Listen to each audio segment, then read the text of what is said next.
ধন্যবাদ আপনাকে। আমি আমার একটু পরিচয় দিয়ে নেই। আমি পেশায় একজন অধ্যাপক।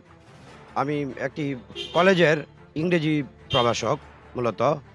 তো আমার কলেজটি হচ্ছে ময়মনসিংহ শহীদ সৈয়দ নজরুল ইসলাম কলেজ। আমি শহীদ সৈয়দ নজরুল ইসলাম কলেজের ইংরেজি প্রভাষক। আর আমি আজকের যে সংগঠনের ব্যানারে আমরা এখানে সমবেত হয়েছি, এই সংগঠন তারেক জিয়া পরিষদ। তারেক জিয়া পরিষদ কেন্দ্রীয় কমিটির যুগ্ম আহ্বায়ক আমি। আর আমাদের কেন্দ্রীয় পরিষদের কেন্দ্রীয় কমিটির যে আহ্বায়ক জনাব আমিনুল ইসলাম সোহাগ সাহেব, উনি সাবেক কেন্দ্রীয় পরিষদের ছাত্রনেতা ছিলেন, সাবেক ছাত্রনেতা।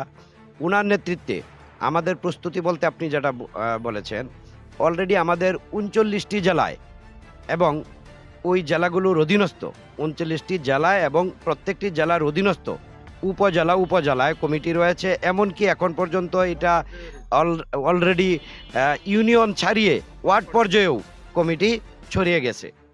আর আমাদের এটার পিছনে সবচেয়ে বেশি শ্রমঘাম যিনি দিয়ে আসছেন সেই ২০০৮ সাল থেকে এখন পর্যন্ত অদ্যাবধিবদ্ধ আমরা যার দিক নির্দেশনা এই পর্যন্ত তারেক জিয়া পরিষদ এসেছে, তার জন্যে তার পুরোটাই বলতে গেলে আমাদের এই কেন্দ্রীয় পরিষদের সম্মানিত আহ্বায়ক সাহেব জনাব আমিনুল ইসলাম সোহাগ ভাইয়ের নেতৃত্বেই আমরা এই পর্যন্ত এগিয়ে এসেছি। এখন আমরা এখানে আসার উদ্দেশ্য হচ্ছে আমাদের দীর্ঘদিনের প্রাণের আবেগ, বাংলাদেশের প্রাণ আমাদের তারেক রহমান, আমাদের জাতীয়তাবাদী দলের কর্ণধার, ভবিষ্যৎ, সব কিছু যার উপর তাকিয়ে আছে সারা বাংলাদেশ। উনি শুধু এখন আমরা আশা করব এবং অলরেডি আমরা দেখতে পেরেছি উনি আর বিএনপির নেতাতেও সীমাবদ্ধ নন।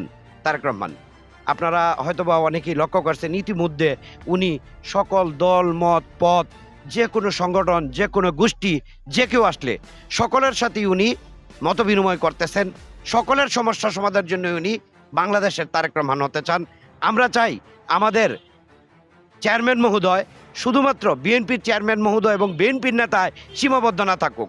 আমরা চাই যেমন আমাদের, আপনারা অবশ্যই কিছুদিন আগে দেখছেন আমাদের নেত্রীর প্রয়াণে বিশ্বের ইতিহাসে সবচেয়ে বৃহত্তম জানাজা হয়েছিল আমাদের প্রয়াত নেত্রী দেশনেত্রী বেগম খালেদা জিয়ার জানাজা।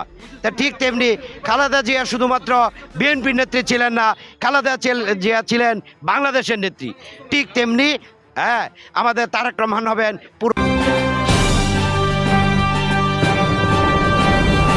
বাংলার সময় ব্রেকিং নিউজ 24 ঘন্টা।